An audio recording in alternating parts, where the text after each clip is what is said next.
తులారాశి వారికి నవంబర్ 29, 30 తేదీలలో నక్కతోక తొక్కినట్లే ఒకేసారి రెండు పెద్ద అదృష్టాలైతే కలిసి రాబోతున్నాయి.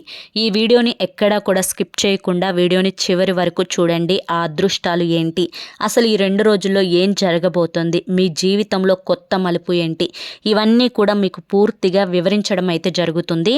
కాబట్టి తులారాశి వారి గురించి క్లియర్ ఇన్ఫర్మేషన్ ఈ వీడియోలో ఉంటుంది. ఇక ఎక్కడా కూడా చూడాల్సిన అవసరం లేదు.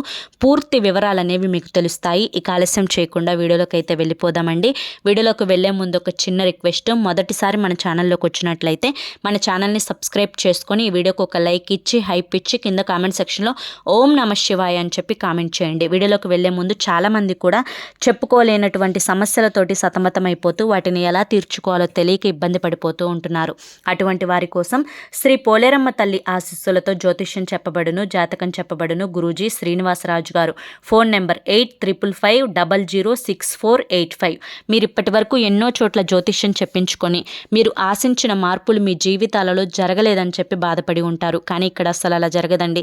మీ సమస్యలు ఏవైతే ఉన్నాయో, ప్రేమ, పెళ్లి, ఉద్యోగం, రాజకీయం, సంతానం లేక ఇబ్బంది పడుతున్న, భార్యాభర్తల మధ్య గొడవలున్న, అప్పుల సమస్యలున్న, శత్రువుల సమస్యలున్న, అవేంటో మీరు గురువు గారికి వివరించి చెప్పినట్లయితే వాటికి తగిన పూజలు చేసి గురువుగారు మీకు రోజులలోనే పరిష్కారాన్ని చూపిస్తారు. గురువుగారు చెప్పింది చెప్పినట్లు 100కు 1000% జరుగుతుంది. నమ్మకంతో స్క్రీన్ మీద కనిపిస్తున్న నెంబర్కి అయితే కాంటాక్ట్ అవ్వండి. మాకున్నటువంటి ఎన్నో రకాలైన సమస్యలు కూడా గురువుగారు చేసిన పూజల వల్ల అన్నీ తీరి ఈ రోజున మేము ఆనందంగా ఉంటున్నాము.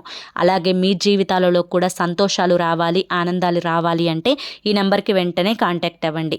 ఇక మనం ఆలస్యం చేయకుండా తులారాశి వారి గురించి చెప్పుకుందాం. తులారాశి వారి గురించి గతం గతః అని చెప్పి మర్చిపోండి.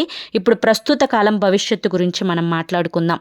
వీరు వ్యక్తిగతంగా చాలా అంటే చాలా మంచివారండి. చాలా తెలివైన వారు, చాలా అందమైన వారు, చక్కటి శిరోజాలను కలిగిన వారు, పెద్ద పెద్ద నేత్రాలను కలిగిన వారు, ఎదుటి వారిని చూసి, వారి యొక్క ముఖ చిత్రాన్ని చూసి వారి యొక్క మనోభావాలను వెంటనే అర్థం చేసుకోగలిగిన మనస్తత్వం కలిగిన వారు.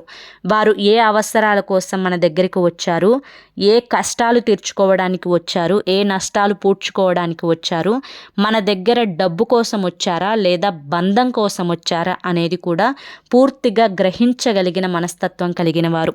మిగతా రాసుల వారితో పోల్చుకున్నట్లయితే తులారాశి వారు చాలా తెలివైన వారు. కానీ ప్రస్తుత కాలంలో చూసుకున్నట్లయితే కొంచెం టెన్షన్ తోటి మీ జీవితం నడుస్తూ ఉంది. కొన్ని పెద్ద పెద్ద కార్యాలను అయితే తలపెట్టారు, అంటే గృహం నిర్మించడం లాంటివి, అంతేకాకుండా కొత్త బిజినెస్లు అనేవి ఒక 2-3 వెంటనే స్టార్ట్ చేయడం లాంటివి. వీటి వల్ల అంత బరువు ఒకేసారి నెత్తి మీద పడటం అన్నట్లుగా అయిపోయింది మీ పరిస్థితి. దానివల్ల కాస్తంత కూడా అంటే కులాశాగా గడపడానికి కాస్తంత మీ యొక్క ఫ్రీడమ్ని, ఆ యొక్క సమయం అనేది, అసలు ఆ స్వేచ్ఛకు ఆనందానికి కూడా సమయం కేటాయించలేనంత బిజీ అయిపోయారని కూడా చెప్పుకోవచ్చు. కాబట్టి కొంచెం టెన్షన్ తోటి, కొంచెం ఒత్తిడితోటి, కొంచెం కంగారుతోటి లైఫ్ అనేది కొంచెం ప్రస్తుత కాలంలో బోరింగ్గా గడుస్తూ వస్తుందన్నమాట. అంటే లెగవటం, ఏదో ఇంట్లో చిన్న చిన్న పనులు చూసుకోవడం, అంతేకాకుండా స్నానం చేసేయడం, మగవాళ్ళైతే బయటికి వెళ్ళిపోయి వర్క్లో దిగిపోవడం. ఇక ఆడవాళ్ళు కూడా అంతే, ఇంట్లో డ్యూటీస్ ఉంటాయి కదా అమ్మాయిలకి, వండుకోవడం, పిల్లలకి చేసి పెట్టడం, భర్తకి వండి పెట్టడం, ఇల్లు శుభ్రం చేసుకోవడం, ఇవన్నీ చేసేసుకోవడం, మళ్ళీ వారి పనుల్లో బిజీ అయిపోవడం, మళ్ళీ ఇద్దరు టైంకి ఇంటికి రావడం, మళ్ళీ ఏదో వండామా, ఉన్నదా, శుభ్రం చేసుకున్నామా, తిన్నామా, పడుకున్నామా, లేచామా, తెల్లారిందా, ఇట్లా అంటే ఒక షెడ్యూల్ అయిపోయిందనమాట. అంటే ఒక పని మనం ప్రతిరోజు అదే కంటిన్యూగా చేస్తే బోర్ వచ్చేస్తుంది. లైఫ్లో అప్పుడప్పుడు కూడా కొంచెం మనము ఎంజాయ్ చేయడానికి కాస్తంత టైంని ఇచ్చుకోవాలి. అప్పుడే మనం సంపాదించుకునే సంపాదనకు ఒక అర్థం ఉంటుంది, మన జీవితానికి కూడా ఒక అర్థం ఉంటుంది, మనకి కూడా స్ట్రెస్ అనేది తగ్గుతుందన్నమాట. అలా కాకుండా అలాగే మీకు కొంతకాలం నుంచి కంటిన్యూ అవుతూ ఉండడం వల్ల కొంచెం ఆ యొక్క మానసిక ఆందోళన పెరగడం, సరిగ్గా నిద్ర పట్టకపోవడం, ఆకలి కూడా అనిపించకపోవడం సరిగ్గా, ఆ పనుల యందు చిరాకు, కోపం, ఎదుటివారు కొంచెం మాట్లాడితే వారి మీద చుర్రుమని చెప్పి లెగవటం, ఇటువంటివన్నీ కూడా జరుగుతూ ఉన్నాయి. ధనపరంగా చూసుకున్నట్లయితే చాలా వరకు కూడా ఇప్పుడు ప్రస్తుతం అయితే కొంచెం ప్రతి దాని మీద కూడా ఇన్వెస్ట్ చేసి ఉంటారనమాట. అంటే డబ్బుకి మీకు ఏ రకమైన ఇబ్బంది ఉండదు. ఎందుకు అంటే కనుక మీ యొక్క రాశికి అధిపతి శుక్రుడు కావడం చేత కొంచెం మీకు సంపాదించే తెలివితేటలు ఎక్కువగానే ఉంటాయి. అందులో కలుసుబాటుతనం కూడా ఎక్కువగానే ఉంటుంది. పైగా మీకు కొంచెం పెద్దలు సంపాదించిన, అందరికీ 100% అని చెప్పి నేను చెప్పను, కానీ పెద్దలు సంపాదించిన ఆస్తులను అనుభవించేవారు తులారాశిలో 100కు 60% మెంబర్స్ అయితే ఉంటారు. అంటే 100లో 60% మంది ఉంటారనమాట. కాబట్టి కొంచెం అన్నీ కూడా కలుసుబాటుతనంగానే ఉంటాయి. కాబట్టి ఈ యొక్క పెట్టుబడులు ఇవి కూడా వీరి యొక్క లాభాలు పెంచుకోవడం కోసం పెట్టిన పెట్టుబడులే తప్ప అప్పులు చేయడం కానీ, డబ్బుని దుబారాగా ఖర్చు చేయడం కానీ, లేదంటే వేరే వాళ్ళకి అంటే కొంచెం బ్యాడ్ హ్యాబిట్స్ ఉండి వాటి కోసం ఖర్చులు పెట్టడం కానీ, ఇటువంటివి తులారాశి వారి యొక్క జీవితంలోనే చేయరు అని చెప్పి చెప్పొచ్చు. ముఖ్యంగా మీకు ఇప్పుడు 2 అదృష్టాలు అయితే కలిసి రాబోతున్నాయి. ఒకటి ఏంటి అంటే కనుక, మీరు ఏవైతే బిజినెస్లో ఉన్నారో, ఏవైతే అది చిన్నదైనా కానీ పెద్ద బిజినెస్ అయినా కానివ్వండి, ఆ యొక్క బిజినెస్ల పరంగా బాగా కలుసుబాటుతనం అయితే రాబోతుందండి. ముఖ్యంగా ఇప్పుడు మనం నవంబర్ ఎండింగ్కి వచ్చేసేసాం. డిసెంబర్ మిడిల్ నుంచి కూడా అసలు మీ యొక్క లైఫ్ ఒక టర్నింగ్ పాయింట్ తిరగబోతుందన్నమాట. ఎక్కువ లాభాలు రాబోతున్నాయి చేసే పనుల్లో కూడా. అందులో ముఖ్యంగా ఈ యొక్క తులారాశి వారికి చెందిన వాళ్ళల్లో అంటే బార్ షాప్స్ మెయింటైన్ చేసేవాళ్ళు, అంటే ఈ యొక్క మద్యం బిజినెస్లు చేసేవాళ్ళు ఉంటారు కదా, ఆ వారికి కానివ్వండి, లేదంటే కనుక కొంచెం గోల్డ్ మీద బిజినెస్లు చేసేవారికి కానివ్వండి, లేదంటే కనుక కొంచెం అంటే ఈ యొక్క వైద్య రంగంలో ఉన్న వారికి కానివ్వండి, వీరికైతే మాత్రం అసలు సంపాదన అయితే చూడబోతున్నారండి. మిగిలిన వాళ్ళకి రాదా అంటే కాదు, వాళ్ళేంటంటే 100% ఎక్స్పెక్ట్ చేస్తే వాళ్ళకి 200% లాభాలు వస్తాయి. మిగతా వాళ్ళకి ఏంటంటే 100కి ఒక 50% లాభాలు అయితే కనిపిస్తాయి అన్నమాట. కానీ డబ్బు పరంగా చాలా బాగా ఉండబోతోంది. ఇదొక పెద్ద గుడ్ న్యూస్ వీళ్ళకి. ఇక రెండవ అదృష్టం ఏంటి అంటే కనుక, ఏదైతే కొన్ని కార్యాలు నిర్మించారు, అంటే ఒక పెట్టుబడి పెట్టారో, ఏదైతే అంటే ఒక గృహం మీరు నిర్మించుకోవాలి అని కలకంటున్నారో, దానికోసం మీరు ఇన్వెస్ట్మెంట్ పెట్టి ప్రతి వచ్చిన రూపాయిని కూడా అక్కడే మీరు పెడుతూ ఉన్నారో, మీ యొక్క కలల ప్రపంచం అనేది ఇలా ఉండాలి అని చెప్పి ఒక ప్లాన్ వేసుకొని ఉన్నారో, అది మీకు కళ్ళకు కట్టినట్లుగా మీరు ఊహించిన దానికంటే కూడా ఇంకా కొత్తగా, అందంగా, అద్భుతంగా కనిపించబోతుంది. అది ఏంటి అంటే కనుక, ఇప్పుడు ఇల్లు కట్టుకునే వారికైతే ఇల్లు, లేదంటే ఏదైనా బిజినెస్ చేసుకునే వారికైతే కొత్తగా వాళ్ళు బిజినెస్లు స్టార్ట్ చేస్తే వారి యొక్క బిజినెస్, ఇలా ఏదైనా కానీ ఒక కొత్తదైతే నిర్మిస్తారండి డెఫినెట్గా. అందులో కలిసి వస్తుందన్నమాట. ఇది రెండవ అదృష్టం అనమాట.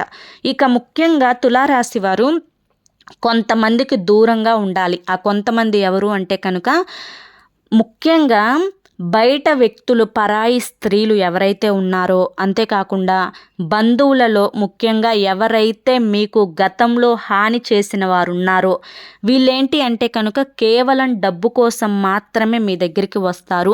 డబ్బుని మీ దగ్గర ఏ విధంగానైనా కానీ గుంజాలి అనే ప్రయత్నం చేస్తారు. మీరు ఎంత కష్టపడి సంపాదించినా ప్రతి రూపాయి నా పెళ్ళాం బిడ్డలు తినాలి, వాళ్ళకి ఎటువంటి కష్టం రాకుండా ఉండాలి అన్న పాయింట్లో ఆలోచిస్తారు. ఎందుకు అంటే, మిమ్మల్ని నమ్ముకొని వచ్చిన నీ భార్య, లేదా మిమ్మల్ని నమ్ముకొని వచ్చిన మీ భర్త, మీరు ఎంత చేసినా వాళ్ళు తింటే మీకు తృప్తిగా ఉంటుంది. కానీ కష్టం అనేది పరాయి వాళ్ళకి వెళ్ళినప్పుడు అది వారికి తృప్తినిస్తుంది, కానీ మీకు నష్టాన్ని కలిగిస్తుంది అన్న పాయింట్ని అయితే గుర్తుంచుకోండి. ఇక తర్వాత ఎవరి యొక్క గొడవలలో తలదూర్చకండి. ఎందుకంటే కొన్ని నిందలు పడే అవకాశం అయితే కనిపిస్తూ ఉంది. అంటే ఒకరికి సెటిల్మెంట్ చేద్దాము అని చెప్పి మీరు మధ్యలో వెళ్ళడం వల్ల మీ వల్లే మాకు వచ్చేది పోయింది అనే మాట వచ్చే అవకాశం ఉంది. అంతేకాకుండా కొంతమంది విషయాలలో తలదూర్చడం వల్ల ఆ రోజు వారు వచ్చి నన్ను ఈ మాట అన్నారు, వాళ్ళకి ఏం అవసరం ఉంది అక్కడ అనే మాటలు వచ్చే అవకాశం ఉంది. కాబట్టి కొంతమంది గొడవల విషయాలలో ఏదైనా కానీ కలహాలు జరుగుతున్నప్పుడు దూరంగా ఉండండి. ఇప్పుడు ఈ రోజులను బట్టి ఎవరితో ఎంతవరకు ఉండాలో, ఎంతవరకు పూసుకోవాలో, ఎంతవరకు దగ్గరగా ఉండాలో అంతే ఉండాలి తప్ప అతి అనేది పనికిరాదు. మీరు అలాగే ఉంటారు, కానీ కొంతమందిని నా అనుకున్నప్పుడు కొంచెం ఒక అడుగు ముందుకు వేస్తారనమాట. ఆ అడుగు వేసేటప్పుడు జాగ్రత్త అండి. అవతలి వారి ద్వారా ఏదో ఒక మాట వచ్చే అవకాశం అయితే కనిపిస్తూ ఉంది కాబట్టి. ఇక ముఖ్యంగా తులారాశి వారు గుర్తుంచుకోవాల్సిన విషయం ఏంటి అంటే కనుక, ఎక్కడా కూడా అనవసరం మీకు కొంచెం ఖర్చులు ఎక్కువ అనమాట. మీ యొక్క లైఫ్ అనేది కొంచెం లగ్జరీగా ఉంటుంది. ఆ ఖర్చులు కూడా కొంచెం తగ్గించుకునే ప్రయత్నం చేయండి. ఎందుకు అంటే కనుక ఈ యొక్క ఖర్చులు అనేవి కొంచెం ఎక్కువ అవ్వకపోవడం వల్ల వచ్చే లాభం అనేది మీ కంటికి కనిపించదు. కాబట్టి ఖర్చులు తగ్గించుకుంటే లాభం అనేది కనిపించినప్పుడు మీరు పడిన కష్టానికి ఒక అర్థం అనేది ఉంటుంది. దానివల్ల మీకు ఒక తృప్తి అనేది ఏర్పడుతుంది. అంతేకాకుండా చేసే పనుల యందు కాస్తంత టెన్షన్గా ఒత్తిడిగా కూడా ఉంటున్నారు. కాస్త ఆ టెన్షన్ని ఒత్తిడిని తగ్గించుకోండి. ఎందుకంటే కనుక మనం ఈ భూమి మీద ఎంతో కాలం ఉండము. ఎవరైనా కానీ ఒక రోజున పైకి వెళ్ళిపోవాల్సిందే. ఈ ఉన్నంత కాలంలో కూడా మన యొక్క శరీరానికి ఒత్తిడి, శ్రమ, నిద్ర లేకుండా ఉండటం, టైంకి ఫుడ్ పెట్టకపోవడం, ఇటువంటివన్నీ కూడా చేస్తూ ఉంటే ఏమవుతుంది అంటే కనుక శరీరం అనేది అలసిపోతూ ఉంటుందన్నమాట. దానివల్ల లేనిపోని అనారోగ్య సమస్యలు వచ్చి మనిషిని ఇబ్బంది పెడుతూ ఉంటాయి. వచ్చిన రూపాయి ఆ హాస్పిటల్స్కి అయిపోతూ ఉంటుంది. అలా కాకుండా చేసే పనులు అనేవి టెన్షన్ లేకుండా నిదానంగా ప్రశాంతంగా చేసుకుంటూ ఉంటే మనకి టెన్షన్, ఒత్తిడి లేకపోతే సగం జబ్బులు పోతాయి. కంటి నిండా నిద్రపోయాము అంటే మిగతా సగం జబ్బులు పోతాయి అన్నమాట. కాబట్టి నిద్రకు ఎక్కువ ఇంపార్టెన్స్ ఇవ్వండి. ప్రశాంతతకు ఎక్కువ ఇంపార్టెన్స్ ఇవ్వండి. ఎవరితో కూడా లొల్లికి దిగవద్దు. హ్యాపీగా ఉన్న జీవితాన్ని సంతోషంగా గడపండి. డబ్బే శాశ్వతం కాదు అని చెప్పి మీకు తెలుసు. ఎందుకు అంటే మీ అంత తెలివిగల వాళ్ళు ఎవరు ఉండరు మిగతా రాసుల వారితో పోల్చుకుంటే. కాబట్టి మిమ్మల్ని మీరు సంతోషపెట్టుకుంటూ ఆనందంగా ఉంచుకుంటూ జీవితంలో అడుగు ముందుకు వేస్తే ప్రతిదీ కూడా మీరు కోరుకున్నట్లుగా జరుగుతుందన్నమాట. అర్థమైంది కదా? మరి ఈ యొక్క అదృష్టాలు దక్కించుకోండి. ఈ యొక్క 2 రోజుల్లో మీకు వృత్తిపరంగా, ఉద్యోగపరంగా, వ్యాపారపరంగా, చిన్న పెద్ద బిజినెస్లు చేసుకునే వారికి అందరికీ కూడా అనుకూలంగా ఉంటుంది. ఇక రాజకీయ రంగంలో ఉన్నవారికి, సినీ రంగ పరిశ్రమల్లో ఉన్నవారికి, రియల్ ఎస్టేట్ వారికి, విద్యా వైద్య రంగంలో ఉన్నవారికి కూడా అనుకూలంగానే ఉంటుంది. కుటుంబ పరంగా కూడా ఎటువంటి గొడవలు కానీ, ఎటువంటి ఇబ్బందులు కానీ, ఎటువంటి సమస్యలు కానీ ఏవి కూడా ఉండవన్నమాట. ఇటు ఓవరాల్గా చూసుకుంటే ఏ ప్రాబ్లమ్స్ లేకుండా హ్యాపీగా లైఫ్ ముందుకు వెళ్ళిపోతుంది. కొన్ని చిన్న చిన్న ప్రయాణాలు తగిలే అవకాశం అయితే ఉంటుంది. అంత ఇంపార్టెన్స్ కాదు అనుకొని వాటిని స్కిప్ చేస్తూ ఉంటారు. ఇక ఓవరాల్గా ఆ యొక్క విద్యార్థులు ఎవరైతే ఉన్నారో కొంచెం కష్టపడండి. కష్టపడితేనే ఫలితం అనేది అందుతుంది అన్న విషయాన్ని గుర్తుంచుకోండి. ఇక లవర్స్ ఎవరైతే ఉన్నారో లవర్స్ పరంగా కూడా అనుకూలంగానే ఉంటుంది. ఎటువంటి ఇబ్బందులు అయితే ఉండవన్నమాట. హ్యాపీగా గడిచిపోతాయి. ఎటువంటి అనారోగ్య సమస్యలు కూడా ఉండవు. లైఫ్ అంతా కూడా హ్యాపీగా ముందుకెళ్ళిపోతుంది. అర్థమైంది కదా? మరి తులారాశి వారందరికీ కూడా ఈ వీడియో నచ్చింది అనుకుంటున్నాను. నచ్చింది అనిపిస్తే వీడియోకి ఒక లైక్ ఇవ్వండి. లైక్ ఇచ్చిన వెంటనే హైప్ అని వస్తుంది. హైప్ ఇవ్వండి. కింద కామెంట్ సెక్షన్లో ఓం నమః శివాయ అని చెప్పి కామెంట్ చేయండి. మొదటిసారి మన ఛానల్లోకి వస్తే మన ఛానల్ని సబ్స్క్రైబ్ చేసుకొని సపోర్ట్ చేయండి.